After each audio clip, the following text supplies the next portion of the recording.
Olá, pessoal, sejam todos bem-vindos ao nosso podcast. Eu sou Águida Peloso, sou coordenadora do Colégio São Pascoal Unidade 1 e hoje nós vamos falar um pouquinho sobre metodologias de ensino que são inspiradoras aos alunos e que inspiram a nossa equipe também.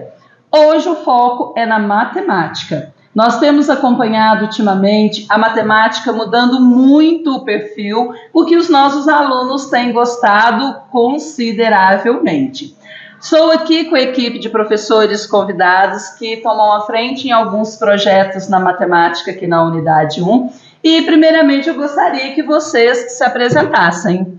Meu nome é Nicolas, não sou da equipe de matemática, mas estou junto com a equipe de matemática em vários projetos, que daqui a pouco nós vamos falar mais sobre eles, que eu acho muito importante. Trabalho aqui na escola com a disciplina de História, no ensino fundamental, anos finais, e também no ensino médio. E, sim, a história para mim ela é muito rica, ela é muito importante, mas quando a gente consegue unir diversas disciplinas e ter um objetivo tão importante, que é fomentar nos nossos alunos essa vontade de aprender cada vez mais e ter novos olhares sobre a sociedade, para mim é o que me encanta mais ainda. Que lindo! Seja bem-vindo, Nicolas. Obrigado. Meu nome é Joyce, sou professora de Matemática e Geometria nos anos finais do Fundamental e Geometria no ensino médio, no primeiro ano. E a matemática para nós um grande desafio, né, que nós temos, que é uma das coisas que eu levo na minha profissão mesmo, é encantar o aluno e mostrar para ele que a matemática não é aquele bicho de 7 cabeças, que existe sim uma forma dele concretizar o conteúdo e usá-lo na prática, na vivência diária dele. Seja bem-vinda, Joyce. Boa tarde, meu nome é Eli Carlos, sou professor aqui no Colégio São Pascoal desde 2018. Hoje sou professor de matemática, tanto no ensino fundamental quanto no ensino médio. E um desafio da matemática que eu gosto muito é resolver problemas envolvendo áreas, levando isso tanto da sala para o prático, onde os alunos gostam muito e eu também acho bem interessante. Interessante mesmo. Seja bem-vindo, Eli. Olá, boa tarde. Meu nome é Aniele, também sou professora de matemática do ensino fundamental, 7º e 8º ano este ano. E o que eu mais gosto na matemática é a possibilidade que ela nos dá de interdisciplinaridade. Eu acredito que essa ligação que nós podemos fazer entre equipes ela é muito importante e a matemática nos traz isso com muita clareza, muita leveza e muita facilidade dentro dos conteúdos que nós temos desde o ensino fundamental até o ensino médio. E vocês estão mostrando muito bem que é possível fazer essas conexões, não é? Seja bem-vinda, Aniele. Muito obrigada. Bom, Aniele, eu gostaria de saber o que inspirou vocês a criarem tantos projetos quando vocês estão desenvolvendo já há algum tempo aqui no Colégio São Pascoal. Eu não diria inspiração, mas eu acredito que uma equipe unida e bem alinhada, ela é capaz de resolver qualquer tipo de problema educacional e superar qualquer desafio. Quando eu entrei na escola em 2016, eu já ouvia rumores de fora que a equipe de matemática era uma equipe muito forte. Eu não entendia muito bem o que era essa palavra forte. Quando eu ingressei aqui, eu entendi, né? Forte no sentido de trabalho, no sentido de planejamento, de amor pelo que faz. Então, é uma equipe que ama muito o que faz e planeja muito bem e está diariamente investigando as necessidades dos alunos. Então, dentro dessas necessidades, o que a gente pode fazer por eles e com eles. Este ano, por exemplo, nós já fomos à feira de pastel, desenvolvemos atividades matemáticas com os alunos, já fomos ao boliche, já fizemos as inscrições dos meninos para a Maratona da UF de matemática também, participamos da MASP, que é uma maratona dentro da escola, que os meninos adoram e sempre perguntam, né, quando que vai acontecer, quando tem a maratona, como que vai funcionar. Agora, essa semana, eles já estão investigando como que funcionará o empreendedorismo, pode ser de tal forma. Então, a gente está sempre buscando entender quais são as necessidades deles e adaptar essa matemática no dia a dia. E tem funcionado, né? Porque esses projetos, vocês já alcançaram um índice de satisfação dos alunos que eu estou, assim, impressionada. É difícil encontrarmos alunos que falam, poderia não ter, é cansativo. Não, eles se doam, eles se entregam mesmo, né? E vendo toda essa satisfação, Joyce, o que vocês priorizam na hora de montar esses projetos? No primeiro momento, a gente prioriza encaixar o aluno dentro das necessidades dele, né? Enxergar a possibilidade dele viver a matemática e ter um propósito naquilo que ele está executando. Então, por exemplo, nós tivemos aí a MASP, que foi um grande projeto preparatório para eles, para as maratonas que vão aparecendo fora do universo sala de aula, né? No meio acadêmico, nas universidades. Então, é uma forma de que ele consiga se visualizar fora da sala de aula, vivendo a matemática na prática, concretizando as ideias, solucionando problemas da vida real que ele enfrenta no dia a dia, como o empreendedorismo, né? Ele passa por um processo onde ele cria uma empresa e ele vive problemas, onde ele resolve esses problemas e coloca em prática todo o conhecimento que a gente propõe em sala de aula.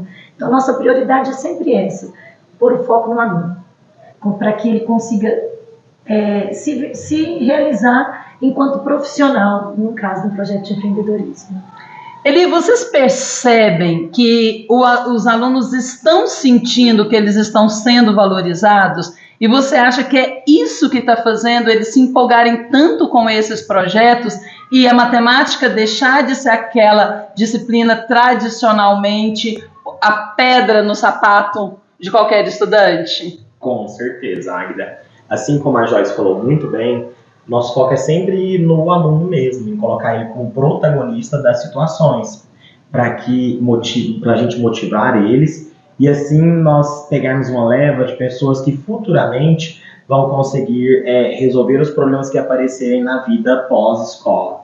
Então, nós aqui da nossa equipe, nós trabalhamos muito com isso, de realmente fazer esses projetos nesse sentido, de preparar eles para o mundo fora da escola. A gente trabalha também muito na motivação, para que eles sejam confiantes nesses processos e tenham resultados muito bons aí quando eles se depararem com esses problemas e com essas situações desafiadoras.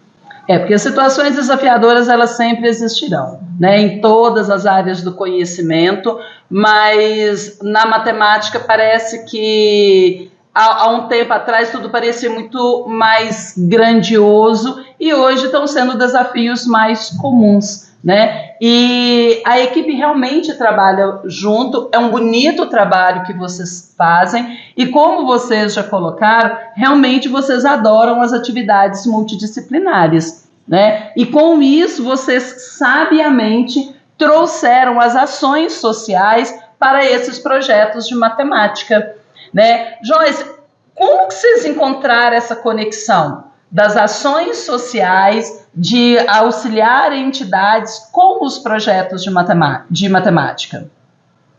Então, Águida, já existiam os projetos sociais na escola, né? O Nicolas aí tomava frente a uma série de projetos sociais e nós, quando pensamos no projeto de empreendedorismo, a primeiro momento, nós pensamos numa forma de que eles poderiam ter uma participação num evento social. De que maneira? Nossa primeira edição, eles fizeram doação de 1 quilo de alimento, cada componente que era integrante do grupo que montava uma empresa.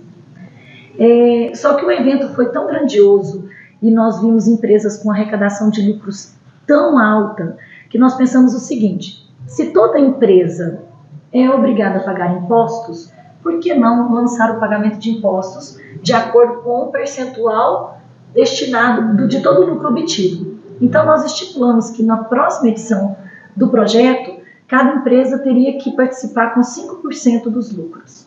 Ou seja, não tinha que limitar o aluno a 1 quilo de alimento, né? Nós poderíamos pegar uma ação social que já era desenvolvida pelo professor Nicolas, que toda a escola se envolvia, e juntar com o empreendedorismo com o lucro obtido pela empresa. Bacana. Então foi aí que nasceu essa ideia. Se é um percentual, então quanto mais a empresa lucrar, maior o percentual que nós teremos para a ação social. E assim houve uma fusão das duas partes para conduzir esse trabalho social. E o Colégio São Pascoal, nesses 52 anos, sempre teve a missão do ensinar a viver. E o ensinar a viver não é só conteúdos programáticos, né? Envolve toda uma vivência e toda uma questão humana, né, a desenvolver, uma formação básica do indivíduo. E falar em ensinar a viver e auxiliar o próximo casa muito bem. Da mesma forma que falar de ações sociais no São Pascoal e não falar do professor Nicolas, né, não tem como, né? O Nicolas, há muito tempo, ele é envolvido com instituições que fazem essa assistência a principalmente jovens e famílias que estão em algum tipo de vulnerabilidade. Nicolas, como é para você estar sempre inserido, estar sempre próximo a essas instituições que dá esse apoio tão grande às famílias que estão em vulnerabilidade? Águida, eu comecei mais ou menos na idade dos meninos do ensino médio a trabalhar com essas ações. Quando eu comecei mesmo assim, na instituição que eu participo, aos finais de semana, sábados ou domingos, a gente ia para esses locais, que são regiões mais periféricas da cidade, trabalhar realmente com essas pessoas em qualquer estado de vulnerabilidade, seja ela social, todos os tipos, né? Emocional, porque às vezes a gente pensa o seguinte: nossa, como que eu vou ajudar? Eu não tenho nada. Às vezes, quando você vai chegar numa instituição dessa, conversar, eles querem que você converse. Claro. Alguém para ouvir, né? Alguém que enxergue eles como pessoas mesmo, né? Não como aquela pessoa marginalizada, distante, que não está ali integrada. E quando eu comecei a dar aulas aqui na escola, sempre um questionamento que me vinha era o seguinte: às vezes os meninos estão tão ali fechados no mundinho deles, né? Com os seus, e não tinha essa visão do todo, né? Nem sabiam que na nossa cidade nós tínhamos essas necessidades. Então eu comecei a propor uma ação para que os meninos viessem no contraturno, para nós conversarmos um pouquinho sobre esse tipo de necessidades e depois levarmos a essas famílias, a esses locais, né, um pouquinho do nosso tempo. É claro que a doação material para essas famílias é muito importante. Também. Mas uma coisa que eu sempre deixei claro para os meninos, que primeiro que o material viria o nosso tempo, o nosso amor, a nossa dedicação. Porque nós temos que perceber que, mais do que o material, para eles, esse lado do sentimento é muito importante. E ver os nossos alunos já, desde o ensino fundamental, mesmo engajados em trabalhos assim, dá uma esperança, né? A gente consegue acreditar que o futuro pode ser melhor, né? Que a gente pode multiplicar ações como essas. Sim. E hoje é interessante porque eles pedem ações sociais. A Joyce falou quando que começou, né? E todo ano eles falam: tio, qual vai ser a ação social desse ano? Tio, quando que vai ser a ação social desse ano? Eles esperam por isso. E todas as vezes que nós propomos, eles estão engajados mesmo, né? Nem sempre indo até o local, mas mobilizando entre eles ali o máximo possível para que eles possam auxiliar em algum lugar. Como, por exemplo, há pouco tempo aconteceu, né? Na última semana, na nossa feira do esporte, que eles arrecadaram, e o quanto eles falaram de que eles estavam organizando ali os materiais, os alimentos, os tênis, sabendo para onde estava indo, qual a importância disso. Então isso deixa eles mais animados e ver alunos engajados, não só no lado educacional, né, na parte mais do ensino em si, mas no todo é muito importante.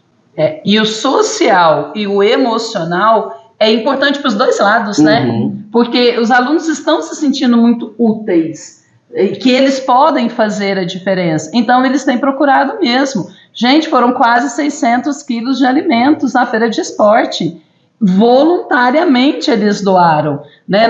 Então, assim, eles estão realmente querendo fazer a diferença e esse é o futuro. Agora eu entendo, pessoal, Agora eu estou entendendo porque que essa equipe que está aqui está concorrendo entre os 3 melhores trabalhos das mais de 700 escolas do Sistema Poliedro de Ensino ao Prêmio Excelência. Eles escreveram um projeto, eles vêm afinando, ajustando esse projeto já há alguns anos, e esse ano eles decidiram mostrar para mais regiões, mais escolas, que é possível fazer a diferença sim. Então, eles fazem parte de um grupo que está entre os 3 concorrentes ao Prêmio Excelência do Sistema de Ensino Poliedro. Joyce, como que nasceu esse lindo projeto? Então, o projeto começa assim, Águida, como que a gente desenvolve ele em sala de aula. Ele começa com uma linda abertura, né, onde a gente movimenta a escola inteira. Cada ano a gente vai dando, como você mesmo citou, uma carinha nova para essa abertura, até o nosso cuidado, como a gente sempre está priorizando aqui o nosso aluno, então a gente quer sempre ter uma novidade para ele, para não cair no mais do mesmo também. Então a gente coloca uma abertura onde vem alguns empresários conhecidos da cidade para poder falar um pouquinho sobre a trajetória dele, né, como que ele chegou até onde ele está hoje, a trajetória dele em termos de empreendedor. E, inclusive, nessa última edição de 2024, nós tivemos como convidada uma aluna, que hoje já está no 3º ano do ensino médio, que é a Bia, e ela é uma grande empreendedora que nasceu lá junto com o projeto de empreendedorismo. Se não me engano, ela é da primeira edição, né? Sim. Então, ela sempre veio ali com a empresa de crochê, ela falou um pouco sobre isso para os meninos. A gente faz essa linda abertura com os palestrantes, depois nós fazemos uma venda de produtos inusitados. Por quê? Para estimular no aluno a criatividade e já estimular também o autocontrole dele perante ao público, né? Porque a gente sabe que um bom empreendedor, ele tem que saber lidar com situações diversas que vão aparecer para ele ao longo das vendas. Então, eles fazem essa venda de produto inusitado. Depois voltamos para a sala de aula e aí começa o trabalho dos professores da equipe de exatas. Organização de grupos, né? Escolha da empresa. A partir do momento que o aluno escolhe a empresa, os professores orientam eles sobre que tipo de mercadoria ele vai ofertar. É uma mercadoria que ele vai fazer uma revenda? Não, é uma escolha de algo que ele vai confeccionar, que ele vai produzir. Por quê? Porque o ponto, voltando no comecinho da sua pergunta, o ponto que nos norteou foi quando nós olhamos para a sala de aula e vimos um aluno fazendo uma pulseirinha, estimulando a criatividade dele ali. E muitas das vezes, naquela correria do dia a dia, a gente pedia para guardar, porque não podia fazer pulseirinha naquele momento, que tinha que explicar a matéria. Outro aluno que às vezes trazia uma semijoia, porque a mãe vendia e falava, nossa, professor, você quer olhar? Então a gente percebeu que ele estava com uma necessidade muito grande de ofertar algo para nós. Aluno que fazia chocolate? Aluno que fazia chocolate, chegava ali com a cestinha, professor, eu fiz um chocolate, você quer comprar? E então a gente falou, mas peraí, por que não ter um dia de venda? Por que não deixar ele expor a criatividade dele? Por que não deixar ele revender a semijoia que ele já está ajudando a família? Então foi aí que nasceu essa ideia. Então eles se organizam, eles decidem se vai ser uma revenda, ou se vai ser uma produção caseira, ou se vai ser um artesanato, ou se vai ser até a moda consciente, né? Um brechó. Então a gente sempre está ali orientando e tendo um cuidado para não ficar muitos segmentos de uma só área. Muito ramo só de alimentação, muito ramo só de artesanato. Então tudo isso os professores vão conduzindo no momento de sala de aula. Organizou o grupo, definiu o que vai ser vendido, deu um nome para a empresa, criou uma logo, criou uma forma de divulgar, seja um Instagram, seja um boca a boca, seja um cardápio antecipado onde ele vai andar no pátio divulgando, sejam cartazes. Então a empresa vai fazer a parte da divulgação também. E tudo separando cargos. Então cada membro da empresa, ele é sócio ou ele é funcionário, ele tem um cargo. E eles recebem uma planilha de custos também, que é um fluxo de caixa para ele ter um controle do custo, do quanto ele está gastando, do quanto ele almeja em lucro, onde eles vão organizar a matemática financeira da empresa, né? Seguindo sempre a orientação dos professores em sala de aula. Após as vendas, ele vai na planilha novamente, lança todos os resultados obtidos para verificar a margem de lucro dele, se ele teve prejuízo ou não. Ali ele já contabiliza os 5% que vai ser doado para a parte social, e nós fazemos essa grande finalização em sala de aula, inclusive fazendo a reflexão com eles.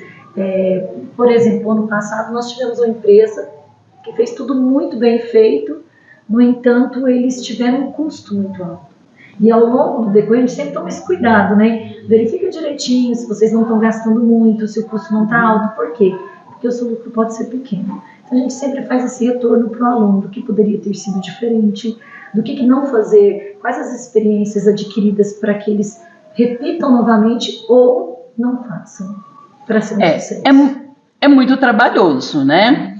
É preciso de ter muita organização, é preciso dedicar muito tempo para explicar aos alunos como fazer, né, cada passo, cada momento da organização, e isso demanda tempo de todos vocês.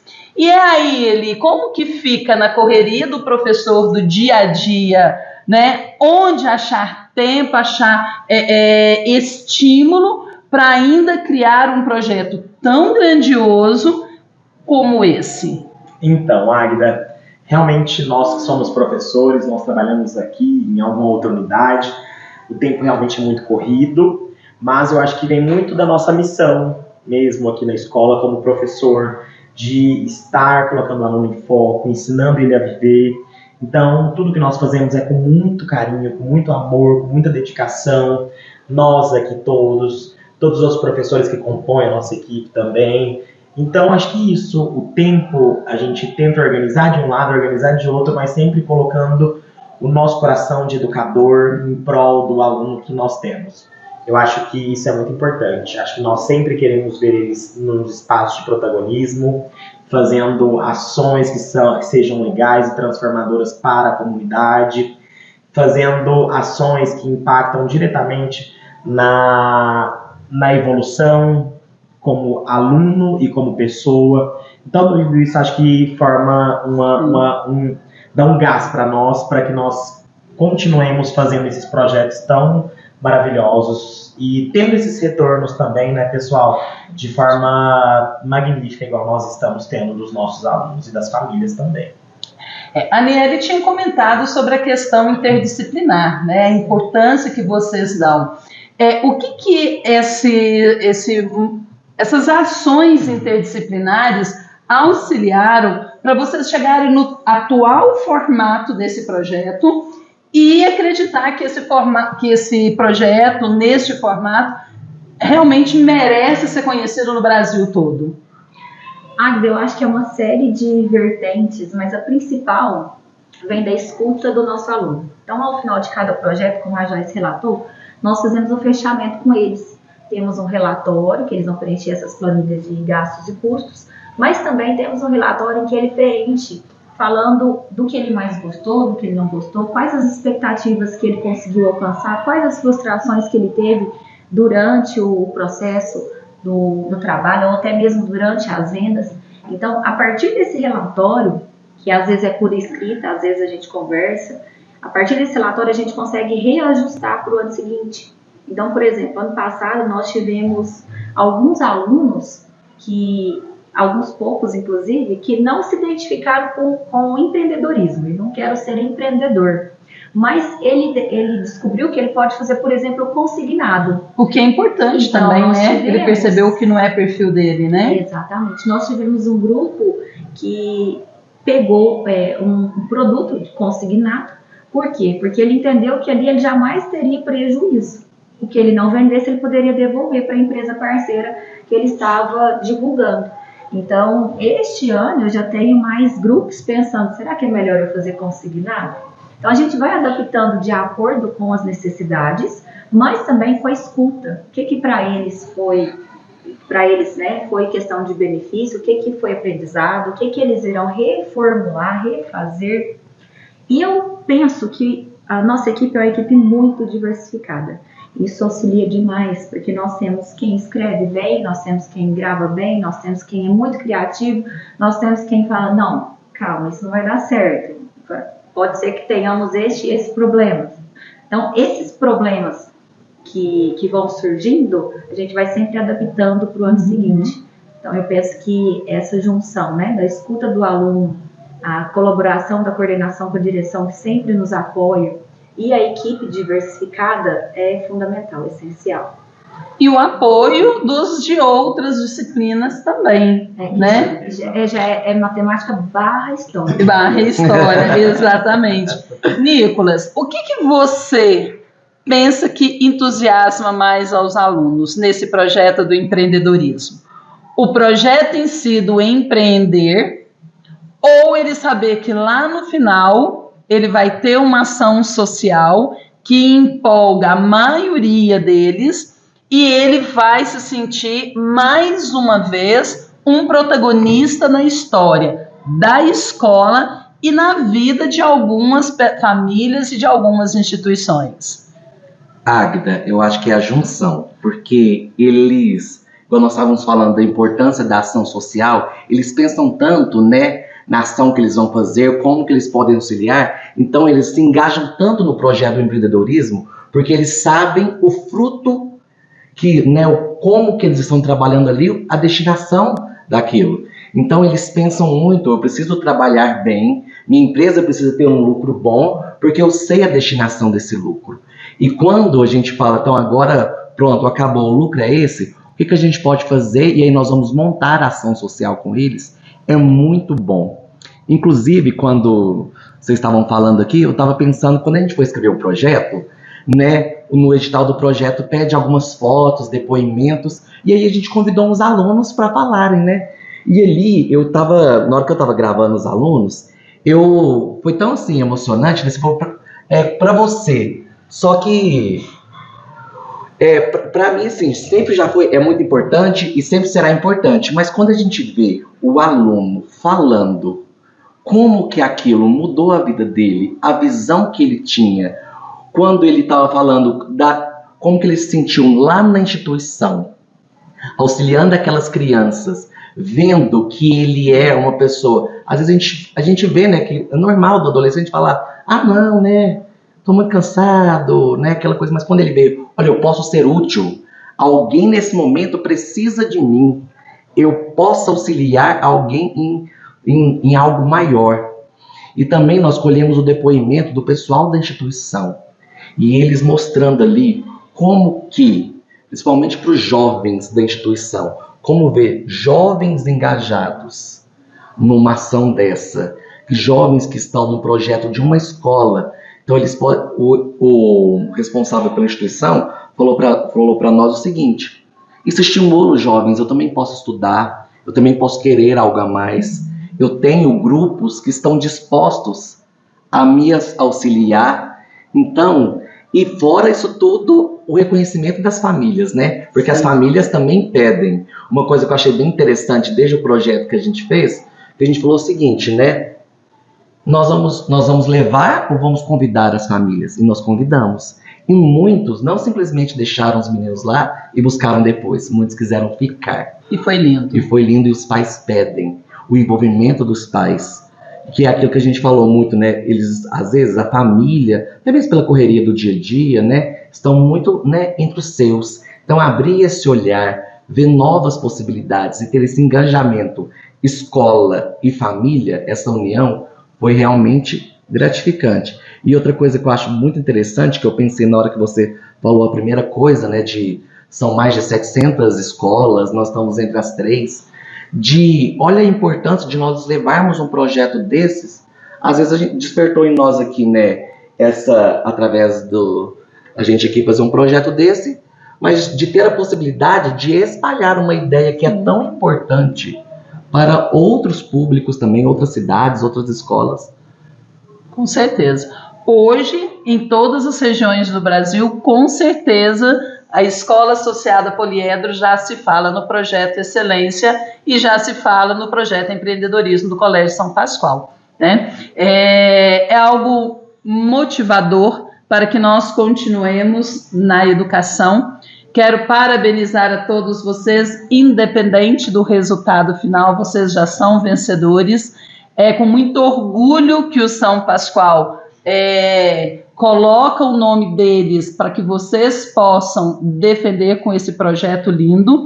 E é isso aí. Agora cabe a cada um de vocês torcerem para que no final do mês, essa galera aqui realmente saia com um lindo troféu, ou se não sair também, tá ok, porque nós já espalhamos a todas as regiões que é possível ajudar as instituições, é possível ensinar a matemática de forma diferente e outras disciplinas como a história também agregaram ao processo. Fiquem atentos e até o nosso próximo encontro. Obrigada.